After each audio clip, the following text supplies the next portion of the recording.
Hello students, welcome to commerce site classes. आज हम बात करने वाले हैं business studies unit 1 nature and significance of management. ये यूनिट आपकी 4 वीडियोस में डिवाइडेड होने वाली है and after 4 videos we will try कि हम एक रिवीजन वीडियो भी इसका शॉर्ट में ले लें। So let's begin. हम इस यूनिट में क्या क्या कवर करने वाले हैं, जो मैंने आपको बोला 4 वीडियोस आएंगी, 4 पार्ट्स में डिवाइड होगी ये यूनिट। तो उसमें हम क्या क्या टॉपिक्स कवर करने वाले हैं। पहला टॉपिक है आपका management concept, objective and importance. Management क्या होता है, उसका कंसेप्ट क्या है, क्या ऑब्जेक्टिव्स रहते हैं मैनेजमेंट के, क्यों हमें मैनेजमेंट की ज़रूरत है, मैनेजमेंट क्या फुलफिल करने की कोशिश करता है, एम या गोल क्या होता है मैनेजमेंट का और उसकी इम्पॉर्टेंस क्या होती है। फिर हम देखेंगे मैनेजमेंट के characteristics as science, art and profession. Management science भी है, आर्ट भी है, प्रोफेशन भी है, पर क्या वो पूरी तरह से फुल फ्लेजेड साइंस है, फुल फ्लेजेड आर्ट है, फुल फ्लेजेड प्रोफेशन है, यस और नो, इसको हम देखेंगे सेकेंड टॉपिक में। Then we have levels of management. Management company में जब होता है, किसी भी कंपनी में, ऑर्गेनाइजेशन में, मैनेजमेंट 3 पार्ट्स में डिवाइड होता है। Top level, then we have middle level and then we have lower level management। तो ये जो 3 पार्ट्स में डिवाइड है, क्यों और कैसे डिवाइडेड है, इसको हम पढ़ेंगे। Then we have management functions. Management functions क्या हैं? Planning, organising, staffing, directing and controlling. ये हमारे 5 मैनेजमेंट फंक्शंस होते हैं। सेम सीक्वेंस में रहेंगे। आप ऑर्गेनाइजिंग, फिर स्टाफिंग, फिर आप कंट्रोलिंग, फिर प्लानिंग, फिर डायरेक्टिंग नहीं कर सकते, ऐसा नहीं होता। क्यों नहीं होता, इसका भी एक वैलिड और लॉजिकल रीज़न है जो हम आगे समझेंगे। देन लास्ट टॉपिक आपका रहेगा coordination, concept and importance. Now let's move forward. आज हम स्टार्ट करते हैं अपने पार्ट 1 के साथ। पार्ट 1 फर्स्ट आप ये समझिए, इस कोटेशन को बहुत ध्यान से समझना। Successful organisation, any successful organisation achieve their goals. वो क्या करते हैं, अपने गोल्स को अचीव करते हैं, not by chance. By chance कुछ भी नहीं होता। ऐसा नहीं होता कि बस अब मेरा मन आया, मैंने एक बिजनेस शुरू करा, अपना मैंने इन्वेस्टमेंट कर दी और मैं अपने ऑफिस में जाके बैठ गई और कल को क्या हुआ, मैं एकदम से सक्सेसफुल हो गई। ओवरनाइट सक्सेस नहीं मिलती। क्या होता है, कोई भी ऑर्गेनाइजेशन बेटा जब सक्सेसफुल होती है, उसके पीछे सबसे बड़ा हाथ होता है एक अच्छे मैनेजमेंट का, गुड मैनेजमेंट। अगर आपका मैनेजमेंट अच्छा नहीं होगा तो आपकी ऑर्गेनाइजेशन कभी भी सक्सेसफुल नहीं हो पाएगी। सक्सेसफुल ऑर्गेनाइजेशन कब सक्सेसफुल कहलाई जाती है, एक ऑर्गेनाइजेशन को हम कब बोलते हैं कि हाँ this is a successful organisation, when an organisation is said to be successful. कब? जब उसके प्रॉफिट्स इंक्रीज हो रहे हैं। ये तो बहुत आम सी बात है, ये तो आपको पता है। क्या होना चाहिए, प्रॉफिट्स आपके इंक्रीज होने चाहिए, बहुत अच्छी बात है। और क्या होना चाहिए आपका, और बेटा आपके जो भी गोल्स हैं वो तो अचीव हो ही रहे हैं, लेकिन आप सोसाइटी के लिए भी कुछ कर रहे हो, सोसाइटी भी आपसे खुश है, लोग भी आपकी कंपनी को पसंद करते हैं। एज कस्टमर वो आपके साथ लॉयल हैं, as investor they want to invest in your company, as traders they want to trade with your company, as workers they want to work with you. यानी कि आपकी कंपनी एक सक्सेसफुल कंपनी है, इसलिए सोसाइटी के लिए भी आप अच्छे से काम कर रहे हो तो सोसाइटी भी आपको पसंद करेगी। एंड लास्टली, एक सक्सेसफुल कंपनी कौन सी है, जो अपने एम्प्लॉयज़ को बेटा खुश रखती है, अपने एम्प्लॉयज़ को क्या कर रही है, खुश रख रही है, अपने गोल्स अचीव कर रही है, तो ही वो एक सक्सेसफुल कंपनी है। और एक सक्सेसफुल कंपनी कब होगी, जब उसका क्या होगा, मैनेजमेंट अच्छा होगा। So any successful organisation achieve its goals not by chance but by a good management. अब मैनेजमेंट होता क्या है, हमने ये तो देख लिया कि ठीक है, अच्छी बात है, मैनेजमेंट अच्छा होगा तो ही हमारे गोल्स अचीव होंगे, लेकिन मैनेजमेंट होता क्या है, क्या ये एक कंपनी में ही एग्जिस्ट करता है या फिर हमारी डे टू डे लाइफ में भी एग्जिस्ट करता है? आप सोचो, ये सोचो, इसका आंसर मैं आपको आगे जाके करने वाली हूँ। इसके पहले, मैनेजमेंट को समझने से पहले हम कुछ की टर्म समझ लेते हैं, जो आप बार बार ये समझोगे, बार बार सुनोगे इस चैप्टर में बार बार ये टर्म्स रिपीट होंगी, तो एक बार मैं इनको डिफाइन कर देती हूँ। कुछ की टर्म्स क्या हैं? पहला है मैनेजर। मैनेजर कौन होता है? मैनेजर एक ऐसा पर्सन होता है जो ऑर्गेनाइजेशन का क्या करता है, ऑर्गेनाइजेशन के लिए, कंपनी के लिए ऑब्जेक्टिव्स बनाता है कि हमें क्या क्या अचीव करना है, हम किस डायरेक्शन में काम कर रहे हैं। एक कंपनी में काम चल रहा है लेकिन यही नहीं पता कि वो काम हो क्या रहा है, हो क्यों रहा है, क्यों करना है। आप 12th पढ़ रहे हो, क्यों पढ़ रहे हो? आपने कॉमर्स लिया, क्यों लिया? आप बिजनेस स्टडीज़ पढ़ रहे हो, क्यों पढ़ रहे हो? मेरी वीडियो देख रहे हो, क्यों? मज़े के लिए वीडियो देख रहे हो, एंटरटेनमेंट वीडियो तो ये नहीं है। क्यों देख रहे हो? क्यों? एक ऑब्जेक्टिव है आपका कि हमें चैप्टर 1 पढ़ना है। मेरा ऑब्जेक्टिव है मुझे बिजनेस स्टडीज़ का चैप्टर 1 पढ़ाना है। तो मैनेजर क्या कर रहा है? मैनेजर ऑब्जेक्टिव को सेट कर रहा है। ऑब्जेक्टिव सेट करने के बाद वो आपको रिसोर्सेज भी ला के दे रहा है कि आपको ये ऑब्जेक्टिव्स कैसे अचीव करने हैं। आपको कुछ चीज़ों की, मटेरियल की ज़रूरत पड़ेगी, आपको लोगों की ज़रूरत पड़ेगी उस ऑब्जेक्टिव को पूरा करने के लिए। वो सारे रिसोर्सेज आपको लाके दे रहा है। उसके बाद आपको वो क्या करता है बेटा? गाइड करता है। गाइड करता है, लीड करता है, मोटिवेट करता है। गाइड करता है, लीड करता है, मोटिवेट करता है। क्या करता है? गाइड करता है, लीड करता है, मोटिवेट करता है। कहाँ करता है? सही डायरेक्शन में। आपके पास ऑब्जेक्टिव सेट है, ये करना है, रिसोर्सेज सेट है, लेकिन क्या आपने जो एक्शंस लेने शुरू किए, क्या वो आपकी उस डायरेक्शन में जा रहे हैं जहाँ पे आपका ऑब्जेक्टिव फुलफिल होने वाला है? डेविएट तो नहीं हो गए हो, भटक तो नहीं गए हो, डिस्ट्रैक्ट तो नहीं हो गए हो? तो मैनेजर का काम क्या है? गाइड करना। मैनेजर का काम क्या है? गाइड करना, सही डायरेक्शन में लीड करना और स्टाफ को मोटिवेट रखना। क्यों? एक ना एक दिन ऐसा आएगा जब स्टाफ के मन में आएगा हम क्यों काम करें। तो हमें ये भी देखना है कि हमारा स्टाफ मोटिवेटेड रहे, मेरे एम्प्लॉयज़, मेरे वर्कर्स मोटिवेटेड रहें, ताकि वो अच्छे से काम करते रहें, अपना 100% वो अपने काम में दें। तभी जाके मेरी ऑर्गेनाइजेशन सक्सेसफुल होगी और वो भी एज एम्प्लॉयज़ सक्सेसफुल हो पाएंगे, ग्रोथ कर पाएंगे। Clear? Now moving forward, next है आपका प्रोडक्टिविटी। प्रोडक्टिविटी क्या होती है? प्रोडक्टिविटी सिंपली होती है एबिलिटी। प्रोडक्टिविटी को हम 2 पार्ट्स में डिवाइड करेंगे, ability plus production. Ability plus production क्या बन गया? प्रोडक्टिविटी बन गया। प्रोडक्टिविटी का मतलब क्या है? किसी भी पर्सन की, किसी भी रिसोर्स की, किसी भी मटेरियल की प्रोडक्शन करने की कितनी एबिलिटी है, उसे हम प्रोडक्टिविटी बोलते हैं। Next, let's move forward. आपने प्रोडक्टिविटी, प्रोडक्शन का कंसेप्ट 11th क्लास में इकोनॉमिक्स में भी पढ़ा है। आई होप वो आप लोगों को याद होगा। नेक्स्ट है आपका टॉपिक, की टर्म, फॉरमैन। फॉरमैन क्या होता है? The managerial figure with whom the workers are in face to face contact on daily basis, वो हमारे फॉरमैन होते हैं। जो फॉरमैन होते हैं लोवेस्ट रैंकिंग मैनेजर होते हैं और हाईएस्ट रैंकिंग वर्कर होते हैं। Please remember this, they are lowest ranking managers. अगर हम मैनेजर की बात करें तो फॉरमैन कैसा है? लोवेस्ट रैंकिंग मैनेजर है। पर हम वर्कर्स की बात करें तो वर्कर्स में वो सबसे ऊपर है। यानी कि हम ये बोल सकते हैं, मैंने आपको बताया कि हमारी ऑर्गेनाइजेशन 3 लेवल्स में डिवाइडेड है। फर्स्ट है आपका top level management, middle level management, lower level management.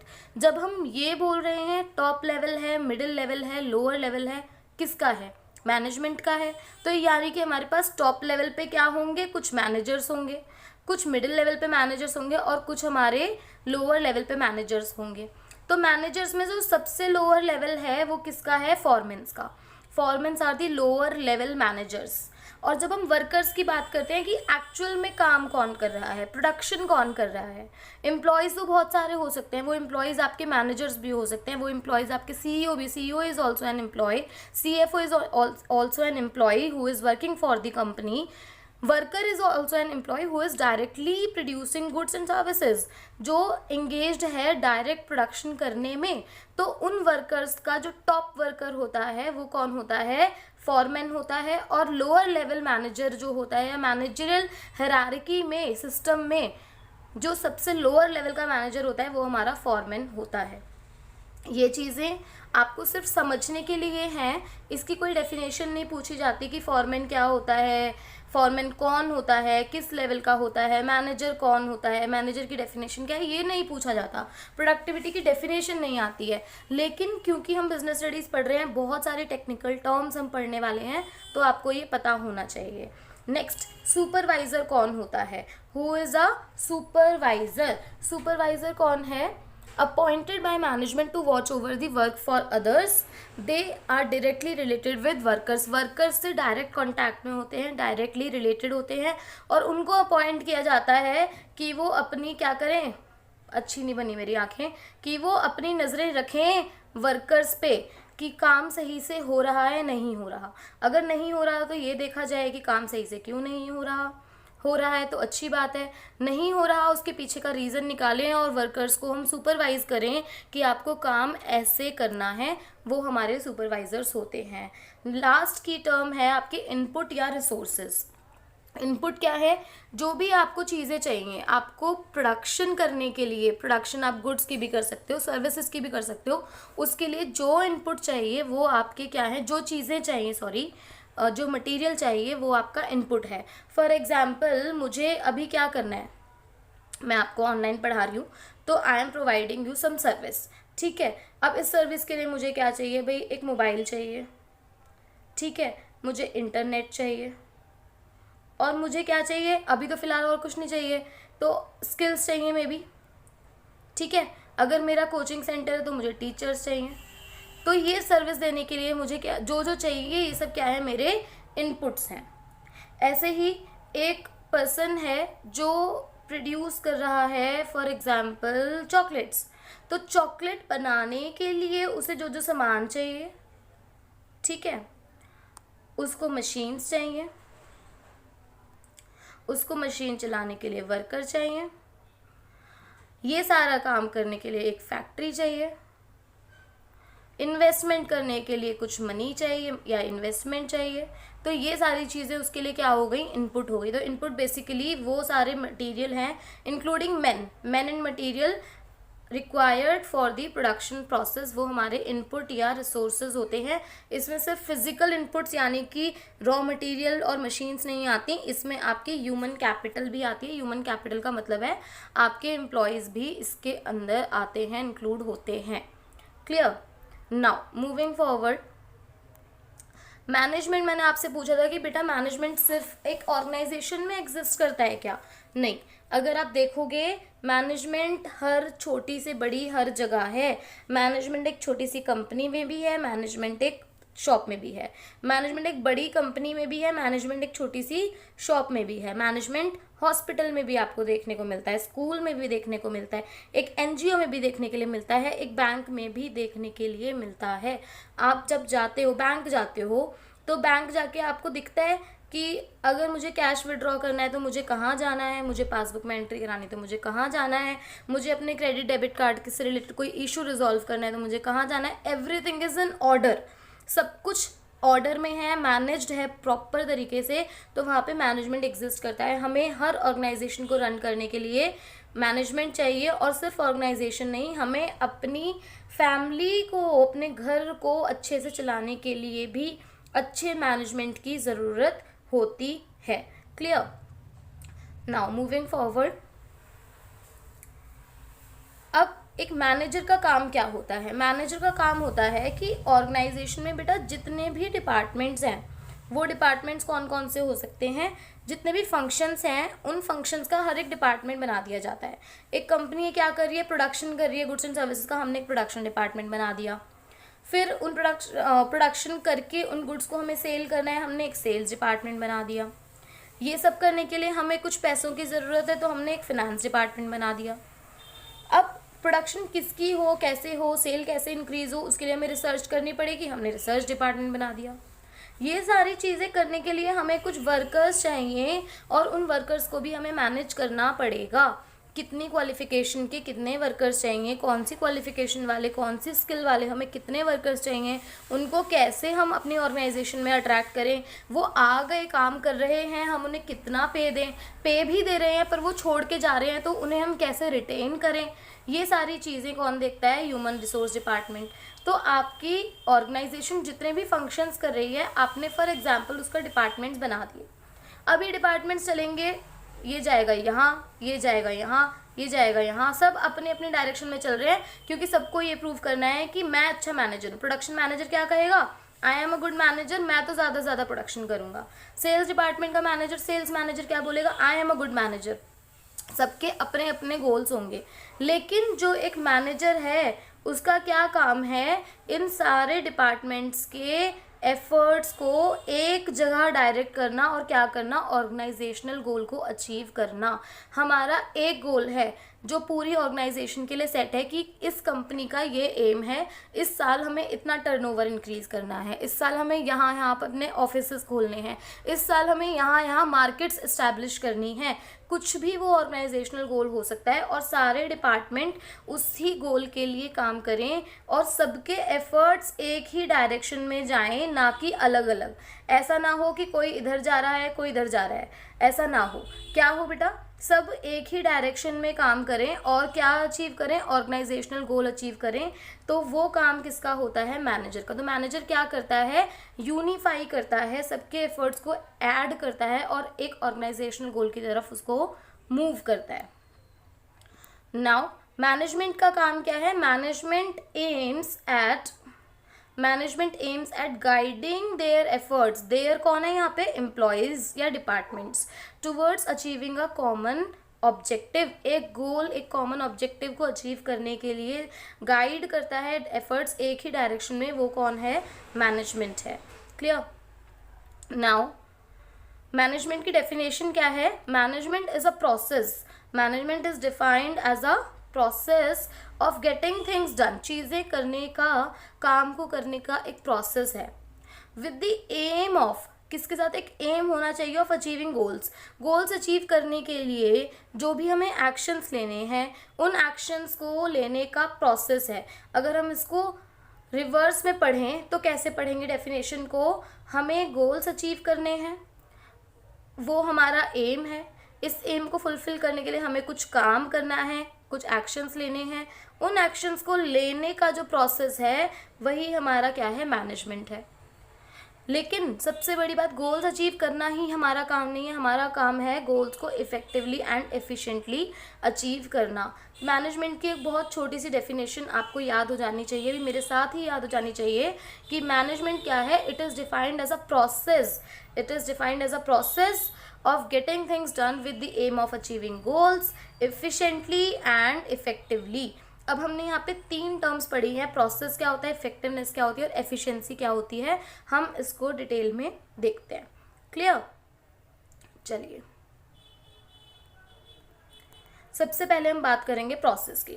Process क्या है, किसी भी काम को करने का, किसी भी एक्टिविटी को परफॉर्म करने का, किसी भी एक्शन को कंप्लीट करने का जो प्राइमरी एक्टिविटी है कि मुझे ये काम करना है, ये एक्शन लेना है, तो इसके लिए मुझे सबसे पहले क्या क्या क्या प्राइमरी एक्टिविटीज़ करनी पड़ेंगी, वो हमारा क्या होता है बेटा, प्रोसेस होता है। तो मैनेजमेंट का प्रोसेस क्या है, मैनेजमेंट के कुछ फंक्शंस हैं, मैनेजमेंट के 5 फंक्शन हैं और इसी सीक्वेंस में आपको याद करने हैं। आप इसे पॉज डॉक करके याद कर सकते हो। P for planning, O for organizing, S for staffing, D for directing and C for controlling। O यहाँ पे कुछ नहीं है। पोस्ट डॉक करके आप इसको याद कर सकते हो, अगर आपको नहीं याद होता आप इस निमोनिक की हेल्प ले सकते हो। अदरवाइज आपको सीक्वेंस चेंज तो नहीं करना, आप किसी भी तरीके से याद करो। सीक्वेंस क्यों चेंज नहीं करना, इसकी लॉजिकल एक्सप्लेनेशन मैं आपको आगे दूंगी। ठीक है। तो मैनेजमेंट के फंक्शंस क्या हैं, planning, organising, staffing, directing and controlling. ठीक है जी। अब आगे चलते हैं।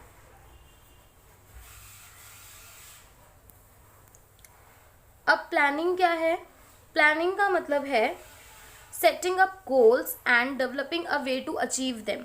सबसे पहला मैनेजमेंट का जो फर्स्ट फंक्शन है वो है कि हमें ये देखना है कि हमें क्या काम करना है, क्या अचीव करना है और उसको कैसे अचीव करना है, क्या अचीव करना है और कैसे अचीव करना है, what to do and how to do, ये हमारा प्लानिंग का काम होता है। फिर अब प्लान तो कर लिया कि मेरा गोल है इस साल का कि मुझे अपनी सेल्स को 20% इंक्रीज़ करना है, और उसका मेरा वे क्या है उसको अचीव करने का, कि मैं अपनी मार्केट को एक्सटेंड करूँगी। अभी मैं सिर्फ दिल्ली में ट्रेडिंग करती हूँ, और अब मैं दिल्ली से बाहर एनसीआर में भी ट्रेडिंग करेंगे, यूपी में भी करेंगे, हरियाणा में भी करेंगे, ठीक है। तो ये मेरा हो गया कि मेरा क्या गोल है। अब मुझे उस गोल को कंप्लीट करने के लिए क्या करना पड़ेगा, कुछ एक्टिविटीज़ और कुछ रिसोर्सेज की ज़रूरत पड़ेगी प्लान को इम्प्लीमेंट करने के लिए। तो वो कौन करेगा, ऑर्गेनाइजिंग में हम क्या करेंगे, हम एग्जामिन करेंगे कि क्या क्या एक्टिविटीज़ करनी है मुझे इस गोल को अचीव करने के लिए, और क्या क्या रिसोर्सेज की मेरे को ज़रूरत पड़ेगी, वो सारे रिसोर्सेज की अवेलेबिलिटी हो, ये ऑर्गेनाइजिंग फंक्शन हमारा मेक श्योर करता है। अब ऑर्गेनाइजिंग में आपने सारे रिसोर्सेज लाके रख दिए कि ठीक है हमें ये रिसोर्सेज चाहिए प्लान को एग्जीक्यूट करने के लिए, लेकिन उस प्लान को एग्जीक्यूट करने के लिए जो रिसोर्सेज यूज़ करेंगे, रिसोर्सेज अपने आप तो यूज़ नहीं हो जाएंगे, फिजिकल रिसोर्सेज अपने आप तो नहीं काम करेंगे, उसके लिए हमें लोगों की ज़रूरत है। तो हमें एक और फंक्शन परफॉर्म करना है, स्टाफिंग। अब स्टाफिंग क्या करेगा, स्टाफिंग करेगा make sure that right people with right qualification are available for the right job. सही काम को करने के लिए, जो काम करना है उसको करने के लिए सही लोग, राइट पीपल वहाँ पे अवेलेबल हो जिनके पास राइट क्वालिफिकेशन हो। नेक्स्ट प्रोसेस है, अब जब ये लोग काम करेंगे तो इनको बताएगा कौन कि काम कैसे करना है, क्या करना है, हमारे एम और ऑब्जेक्टिव क्या हैं। जो हमने लोगों को रखा है, जो राइट पीपल है, पीपल तो राइट है काम के लिए, लेकिन क्या इनके एफर्ट्स उसी डायरेक्शन में जा रहे हैं जिसमें हम लेके जाना चाहते हैं, हमारा ऑर्गेनाइजेशनल गोल को अचीव कर रहे हैं वो या नहीं, उसके देखने के लिए हम क्या करेंगे, डायरेक्टिंग, जिसमें आपकी आती है supervision, leadership, motivation and communication. Lastly हमें ये देखना है, हमने ये सारा प्रोसेस कर लिया लेकिन क्या हमारा गोल अचीव हुआ, यस और नो। इफ़ नो तो क्यों नहीं हुआ, नो तो क्यों नहीं हुआ, यस तो यानी कि अगर अच्छी बात है, जस्ट अ सेकेंड, अच्छी बात है अगर आपका गोल अचीव हो गया तो आप फिर आगे देखो अब अगली बार प्लान में क्या चेंज करने वाले हो, क्या हमें कोई प्रॉब्लम तो नहीं आई थी। तो हम अपने ऑर्गेनाइजेशनल परफॉर्मेंस को क्या करेंगे, मॉनिटर करेंगे और प्लान से कंपेयर करेंगे कि जो प्लान बनाया था, जो ऑब्जेक्टिव सेट करे थे वो फुलफिल हुए, किस लिमिट तक हुए, नहीं हुए। अगर नो है आंसर तो वाई, इसका वाई ढूंढेंगे कि क्यों नहीं हुए, और फिर वो सारी चीज़ें एलिमिनेट कर देंगे जिससे हमें इस बार प्रॉब्लम हुई थी, ठीक है। तो ये हमारे क्या हैं, मैनेजमेंट के फंक्शंस हैं। अब मैंने आपको बोला था कि मैं आपको लॉजिकल एक्सप्लेनेशन दूंगी कि ये प्रोसेस इसी तरीके से क्यों चलता है। आप अगर एक एक करके सबकी डेफिनेशन पढ़ो तो बेटा स्टाफिंग कभी भी प्लानिंग से पहले नहीं हो सकती।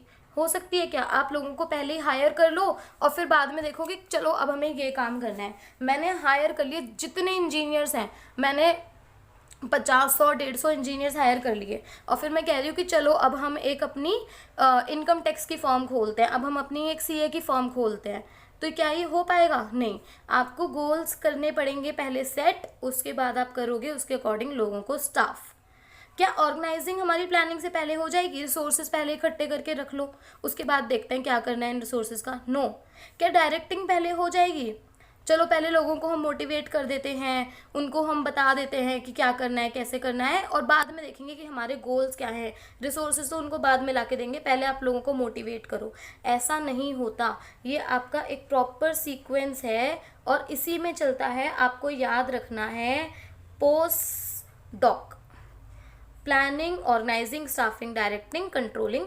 और आप आगे आगे जैसे जाओगे, बिजनेस स्टडीज़ में पढ़ते जाओगे, एक चैप्टर करते जाओगे, आपका ये सीक्वेंस हर डेफिनेशन में इतना रिपीट होगा कि एट दी एंड आपको 3-4 चैप्टर करने के बाद ये सीक्वेंस याद ही हो जाएगा। तो इसके ऊपर स्ट्रेस लेने की ज़रूरत नहीं है।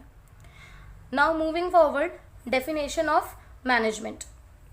मैनेजमेंट की डेफिनेशन क्या है, जो हमने ऊपर पढ़ी थी वही डेफिनेशन है, बस इसमें हमने फंक्शंस को ऐड कर दिया है। तो मैनेजमेंट क्या है, management is a process, is defined as a process of, किस चीज़ का प्रोसेस है, जो भी फंक्शंस हैं उनका ही प्रोसेस है, planning, organising, staffing, directing, controlling.